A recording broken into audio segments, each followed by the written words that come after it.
I had a moment where I very concretely, like almost on a biological level, believed that I was going to die. This is the soil in which misinformation flourishes. For America to not accept immigrants is the definition of cutting off your nose to spite your face. Ladies and gentlemen, welcome to the AOC Delusion Derby, where facts go to die and victimhood gets a standing ovation.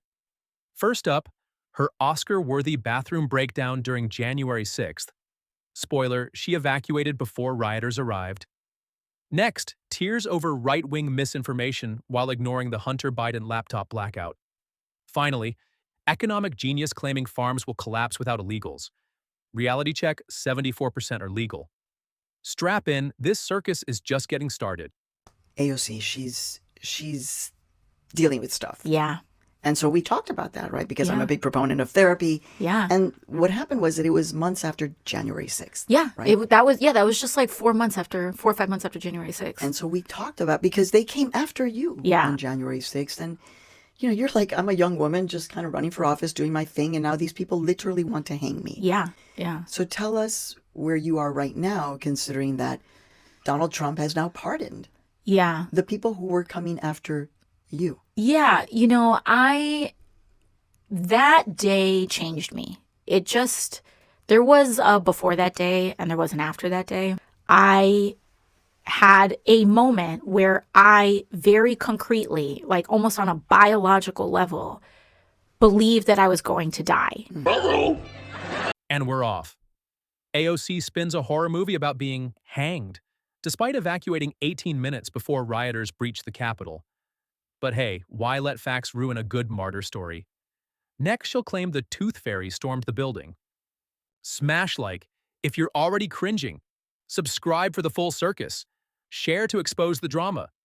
And so like a near-death experience. Absolutely. I just felt that way. I was locked in a bathroom and I didn't know there was banging on the door and I didn't know who was on the other side. And I thought it would that was just what it was. But there is a certain inventory that your mind, your body, yourself, that you take when you have an experience like that. Almost making peace with the fact that this was about to happen. Cue the violins. She's making peace in a bathroom while security footage shows empty hallways. Pro tip, real near-death experiences don't require Instagram filters afterward. And, I felt like afterwards, I had a lot of things that I needed to reflect on. And in some ways, it was like kind of a gift. But in other ways, it was very challenging and very, very difficult. When I was like kind of locked in that bathroom and I thought that it was over at that point, what I had felt and what I experienced and what my mind had experienced was like, and I was raised in a religious context. I personally am a spiritual person.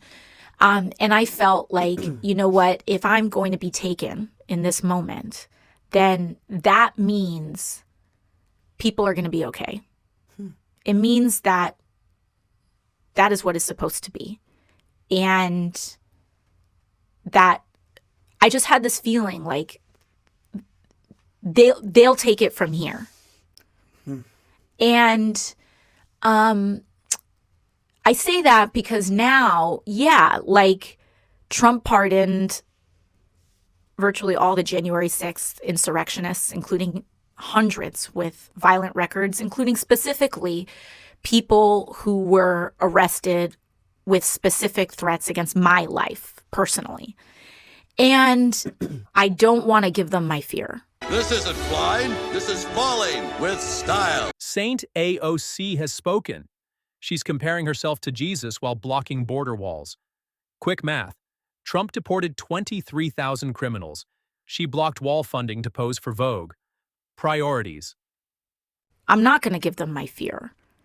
And I feel more like squaring up than anything else. I'm like, if you want to come, come. The amount of misinformation that has exploded because people are chasing retweets of a lie has been really painful. Like we are, especially in terms of social media, we are on the platforms of billionaires. And these billionaires modify these algorithms and they wield them politically. We see that most explicitly with Twitter, but it is also at play on Meta, on Facebook, etc.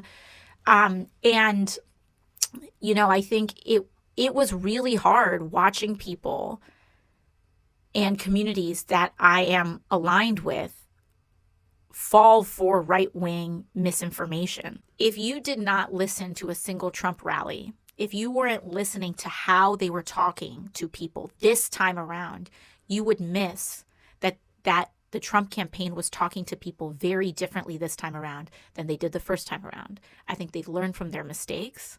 I asked a lot of Trump voters and asked about Trump voters in my district. I did this online, but we actually went door-to-door canvassing as well. And when I asked people, where do you get your news from? Who do you trust? Increasingly, people are saying, I want to hear from the politician themselves. Yeah. And that they will believe what that politician says more than what the media says about that politician. And so when Trump says, we're not going to deport you, we're only going after the quote unquote, like rapists and murderers, which, by the way, is already standing U.S. law. But when he says that, people believe him. And what you do with when a lot of people believe a liar is a tricky scenario in which we find ourselves. People used to trust media outlets more than they trusted politicians. And so, but then that credibility has eroded over time. And so what we do about that, you know, this is the soil in which misinformation flourishes. I can't imagine why. Irony alert. She cries billionaire algorithms while taking Silicon Valley cash. Notice she never mentions Twitter suppressing the Hunter Biden story? But sure, we're the misinfo spreaders. In which, you know, strong men can just say their things and people will just believe these are human beings, but they are also assets to the United States of America. Now, when I move to the economic case, I want to say first that yes, it is fraught, you know, because it is painful to see sometimes people only talk about the economic case because we're more than just a labor force. We're more than just a people to be exploited. But let's be clear, the people who are voting in this way oftentimes don't respond to a case of compassion and humanity. And so if you want to be hard-nosed about it, understand that America's immigration force and our community of immigrants, including and especially the millions of undocumented people in this country, are why America has prospered, especially why we survived the COVID-19 pandemic. And for all of the people who cast a vote based on grocery prices and inflation, if you think your groceries are expensive now, wait until the farms are empty. If you think houses are expensive now, wait until there's no one building them. Understand the consequences of what this means. Because for America to not accept immigrants is the definition of cutting off your nose to spite your face. Fun fact, 74% of farm workers are legal, but AOC wants you to think lettuce picking requires illegal status. Next, she'll claim avocados caused January 6th. Which AOC claim shocked you most? Her January 6th near-death bathroom story, or the undocumented farm hero's fantasy? Drop your answer below in the comment section. Support us if you're tired of political theater. Subscribe to dismantle spin with facts. Share this video. America deserves truth.